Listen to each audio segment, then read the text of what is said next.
अवधूत चिंतन श्री गुरुदेव दत्त श्री स्वामी समर्थ. स्वामी भक्तांनी कुठल्याही नकारात्मक घटनेत अडकू नये म्हणून स्वामी महाराज सतत प्रेरणा देतात आणि ते प्रेरणा देण्याचं एक छोटंसं माध्यम म्हणजे हे स्वामी संदेश असतात. आजचे स्वामी संदेश सांगण्यापूर्वी प्रत्येक स्वामी भक्तासाठी हा संदेश आहे. लक्षपूर्वक ऐका. बाळा, आज आम्ही तुला एक अत्यंत सूक्ष्म पण खोल सत्य सांगत आहोत. बाळा, तू अनेक वेळा आम्हाला विचारत असता की लोक अचानक तुला सोडून दूर का जातात, तुमच्याबद्दल काय चुकीचे बोलतात, का फुकटची कटुता दाखवतात. लोक असे तुझ्यासोबत वागताना तुला असे वाटतं की कदाचित तुझ्याकडूनच काहीतरी चुकत आहे, तुम्ही काहीतरी वाईट केलेले आहे, तुमच्यामुळे त्यांना त्रास होत आहे. पण हे सत्य नाही. खरे कारण तुला समजले की तुझे मन हे हलके होऊन जाईल. तुझ्या मनातील शंका, प्रश्न हे पूर्णपणे मिटतील. बाळा, याचे कारण खूप साधा आहे आणि ते कारण म्हणजे तुझ्या चेहऱ्यावरचा आनंद. तुझ्या चेहऱ्यावरचा आनंदच या लोकांच्या दुःखाचे कारण आहे. बाळा, तू कोणाचेही काहीच वाईट केलेलं नाहीस. तू कोणता गुन्हा केलेला नाहीस ना. कोणाचेही काही तू हिसकावून घेतलेला आहे का? फक्त तू आनंदी आहेस आणि तुझा हा आनंद काही लोकांना सहन होत नाही, कारण त्याचे जगणे आतून रिकामं आहे आणि त्याच्या हृदयात रिकामा पण आहे. त्याला दुसऱ्याचा आनंद हा टोचत असतो.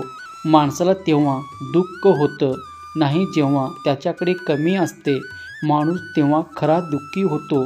तो दुखावतो जेव्हा दुसऱ्याजवळ त्याला जास्त दिसते आणि हे जास्त तुझ्याकडं आहे. तुझे हसू, तुझे शांतता, तुझे समाधान, तुझी श्रद्धा आणि तुझ्या मनातील भाषेचा प्रकाश.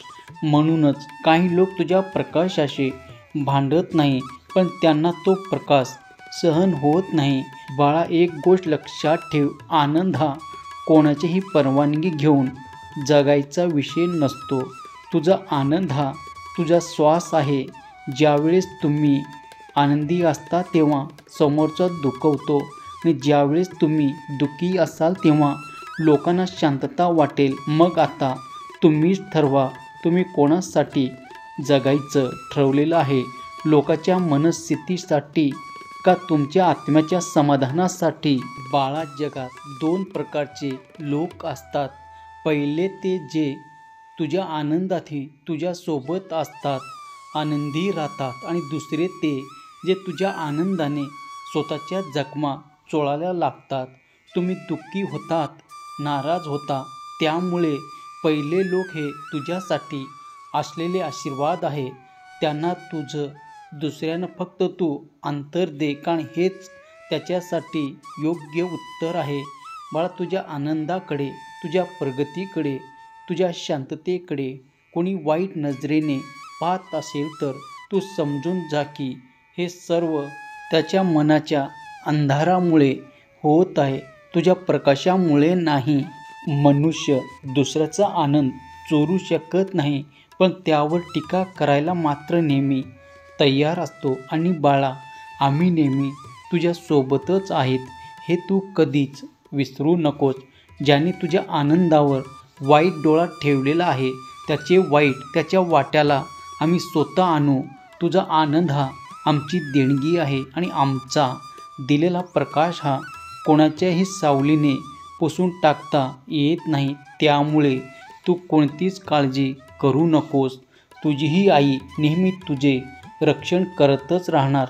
तुझ्यावर आमच्या कृपेचा आशीर्वाद नेहमी असणारच आहे. तू आमचे लाडके, साध्या मनाचे, निर्मळ मनाचे, खूप खरे असे बाळ आहेस.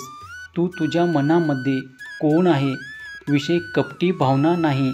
त्यामुळे तुझ्यावर आमची बारीक लक्ष आहे. त्यामुळे कोणतीच काळजी करू नकोस. तुझी वाईट चिंतनीय आम्ही पाहून घेतो. तू फक्त असे आनंदाने जगत राहा, तुझ्या सर्व कल्याणच होणार. बाळा, तुझ्या या आईवर जर खरंच विश्वास असेल तर स्वामी माऊली लिहायला विसरू नकोस. बाळा, कधी कधी तुम्ही आम्हाला प्रश्न विचारता की मी कोणालाही त्रास दिलेला नाही.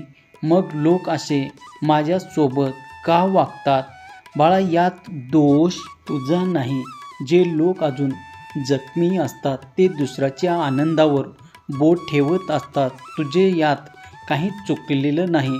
तू तुझा मार्ग आत्ता थांबवू नकोस. तुझे हसू तू लपवू नकोस. तुझा आनंद तू कमी करू नकोस. काही लोकांनी तुला दुःखी राहण्याची सवयही त्यांना लावून घेतलेली असते. त्याच्या दुःखाची जबाबदारी तू घेऊ नकोस. ज्यांना तू हसवलेले त्यांना तू रडवलेल्या अवस्थेतही शांती मिळणार नाही. म्हणून त्याच्या मनाचा विचार करणे तू सोडून दे.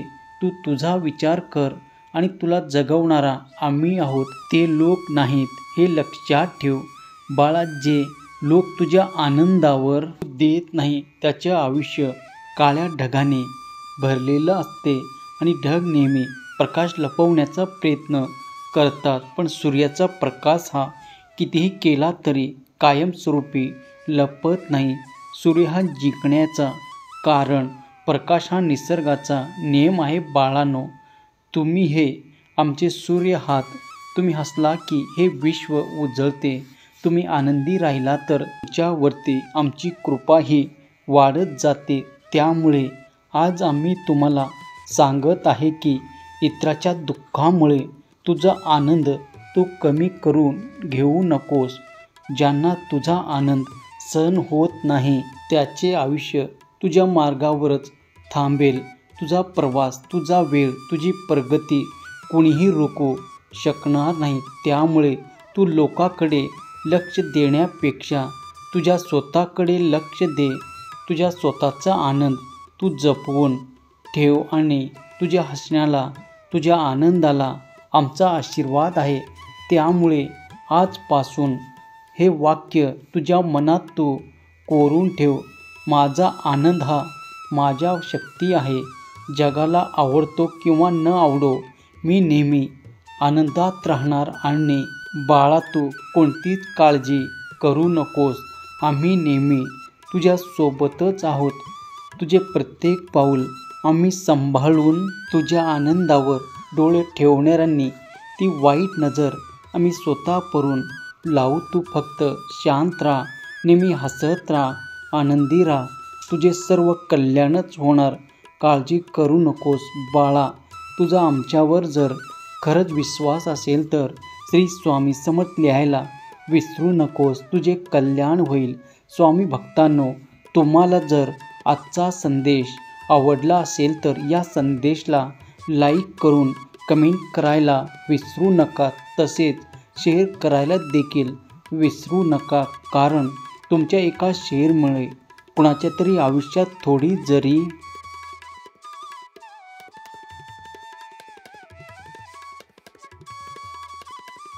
आनंदाची उमेद निर्माण झालं, त्याच्या आयुष्याला नवीन दिशा मिळाली तर याच्या आशीर्वादाचे फळ तुम्हाला नक्कीच मिळेल. त्यामुळे असे स्वामीचे संदेश दररोज ऐकण्यासाठी स्वामी भक्तिमय चॅनलला सबस्क्राईब करा. बेल आयकॉनला दाबा. त्यामुळे नवीन व्हिडिओचे नोटिफिकेशन लवकरात लवकर तुमच्यापर्यंत पोचेल. स्वामी भक्तांनो, आपल्या या चॅनलला तुमच्या मिळत असलेल्या प्रेमाबद्दल आणि विश्वासाबद्दल तुम्हा सर्वांचे मनापासून खूप खूप आभार. असे तुमचे प्रेम आणि आशीर्वाद नेहमी मिळत राहो आणि त्याचबरोबर तुमच्या सर्वांच्या आयुष्यात सुख समृद्धी लवकरच येऊन तुमची सर्व स्वप्न लवकरच पूर्ण हो. आपल्या स्वामीचा कृपा आशीर्वाद नेहमी तुमच्याबरोबर राहो, हे स्वामी चरणी प्रार्थना करतो. चला तर मग सर्वांनी आनंदी राहा. आपली आणि इतरांची काळजी घ्या. श्री स्वामी समर्थ. जय जय स्वामी समर्थ.